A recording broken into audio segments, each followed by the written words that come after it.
தொகுதியில் அருள்மிகு கபாலீஸ்வரர் திருக்கோயிலின் சார்பில்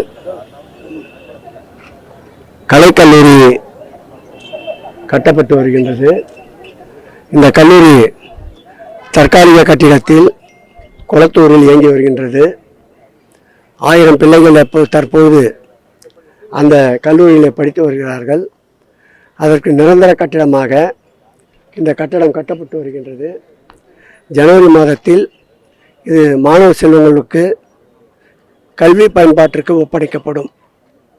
அதேபோல் உண்டு உறைவிட மூத்த குடிமக்களுக்கு 100 மூத்த குடிமக்கள் தங்குகின்ற அளவிற்கு அனைத்தும் இலவச வசதியோடு ராஜாஜி நகரில் ஒரு மூத்த குடியிருப்போர் இல்லம் கட்டப்பட்டு வருகின்றது. அதுவும் ஜனவரி மாத இறுதிக்குள்ளாக பயன்பாட்டிற்கு கொண்டு வரப்படும்.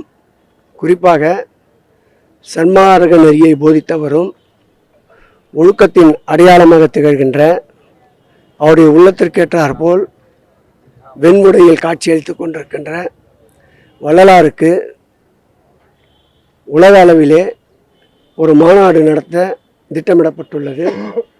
பிப்ரவரி மாதம் முதல் வாரத்தில் அந்த மாநாடு துவங்க இருக்கின்றது. மாண்புமிகு ஒப்பாரும் மிக்காரும் இல்லா எங்கள் உயிரினும் மேலான அன்பு தலைவர் தமிழகத்துடைய முதல்வர் அவர்கள் அந்த மாநாட்டினை துவக்கி வைக்க உள்ளார்கள் என்பதை மகிழ்ச்சியோடு தெரிவித்துக் கொள்கிறேன். 10,000 பேர்களுக்கு மேலாக பங்கேற்க இருக்கின்றார்கள்.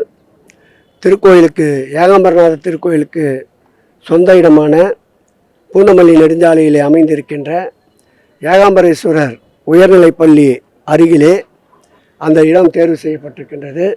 அதற்குண்டான ஆரம்ப கட்ட பணிகளை நேற்றைக்கு நானும் எங்கள் துறையுடைய ஆணையாளர் அன்பிற்கினிய ஸ்ரீதர் அவர்களும் ஆன்மீக பெரியோர் சுகிசிவம் அவர்களும் அந்த இடத்தை பார்வையிட்டு இடத்தை தேர்வு செய்திருக்கின்றோம். வெகு விரைவில் அதற்குண்டான பணிகள் தொடங்கப்படும். ஒரே நாள் தான்.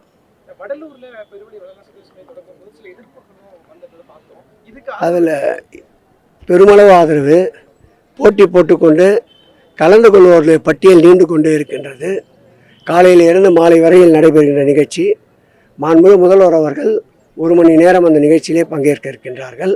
அதில் பல்வேறு வள்ளலார் சம்பந்தப்பட்ட புதிய அறிவிப்புகளை மாண்புமிகு முதல்வர் அவர்கள் வெளியிடுவார்கள். கல்வி, வேலைவாய்ப்பு, மருத்துவம் எதுவுமே சரியில்லை. ஆனால் இதுக்கு காரணம் திமுக தான் காரணம். புதுச்சேரியில் விஜய் சொல்லியிருக்காரு. சொல்கிறவர் சரியில்லைன்னு நான் சொல்கிறேன்.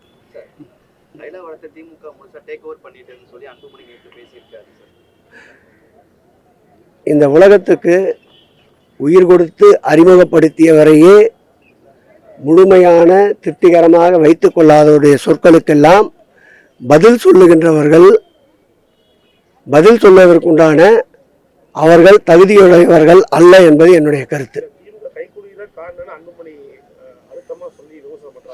அவருடைய தந்தையாருடைய கூற்றை பாருங்கள்.